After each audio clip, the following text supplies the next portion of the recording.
My naam is Jan de Bruin. Ek is van Highway Ministry en saam met my is Elsabie Esterhuizen.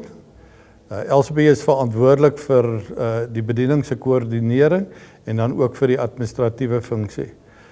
Ek is verantwoordelik vir die bediening, wat dan ook die visiedraer is van Highway Ministry, 'n bediening wat die Here tot stand laat kom het in 1995 om sy koninkryk te laat kom op ons land se paaie.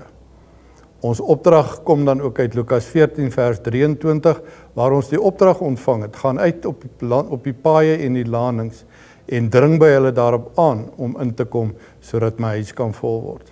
So oor die afgelope klompie jare, die Here dan ook vir ons maniere gegee, hoe om hierdie bediening te gaan uitleef in die markplein, onder andere by die vragmotors, maatskappye se hoofkantore of hulle depots, waar ons dan leraars plaas om die evangelie op 'n daaglikse basis met hulle te deel.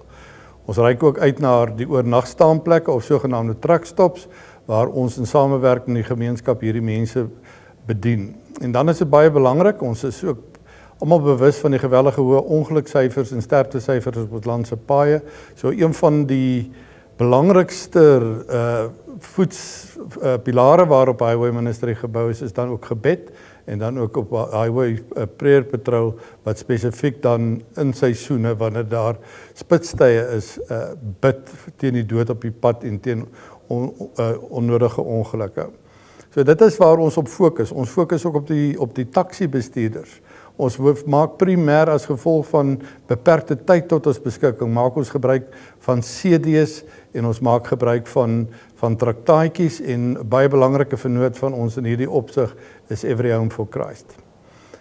Die CD's word spesifiek gemaak in samewerking met Radio Kansel, wat ons ook dan toegang het tot hulle moderne ateljees wat op gewellige kostebesparende effek is.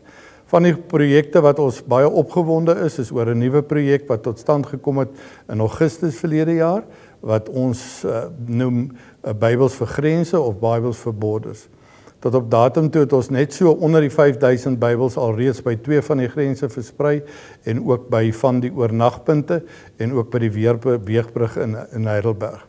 Sekondêr tot hierdie bediening het daar 'n bediening ontstaan wat ons gedoop het, die herverspreiding van Bybels, waar ons vir gemeentes en vir gemeenskappe vra om die oortollige Bybels in hulle huise te skenk, sodat ons mense in ons eie land wat nie Bybels het nie, van Bybels kan voorsien.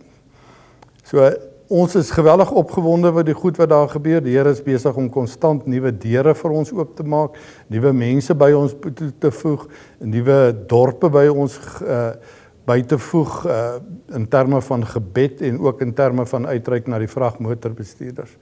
In 1914 hoop ons om die ander grense te gaan doen.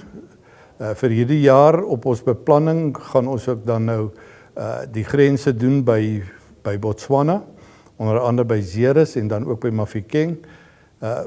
Hoop ons om dan daar af te handel en dan in die nuwe jaar is daar verskeie projekte waarmee ons voortgaan, onder andere die Bybelprojek, en dan is daar nuwe projekte wat ons hoop om nasionale samewerking te kry oor die gebruik van selfone op mense terwyl hulle bestuur, die sogenaamde No Zone projek wat ons loods. Ons het ook 'n werwingsprojek om te help ons swaar vragmotorbestuurders wat werkloos is, te help om werk te kry, en dan is dit vir ons 'n wonderlike voorreg om dan ook hierdie geleentheid gebruik te maak daarvan, om vir Oosterlige gemeente te sê, baie dankie vir hulle voorbinding en hulle ondersteuning oor die afgelope jare. Mag die Here julle seën met die keur van sy seëning, mag hy in julle tot stand bring wat vir hom aanneemlik is. Baie dankie.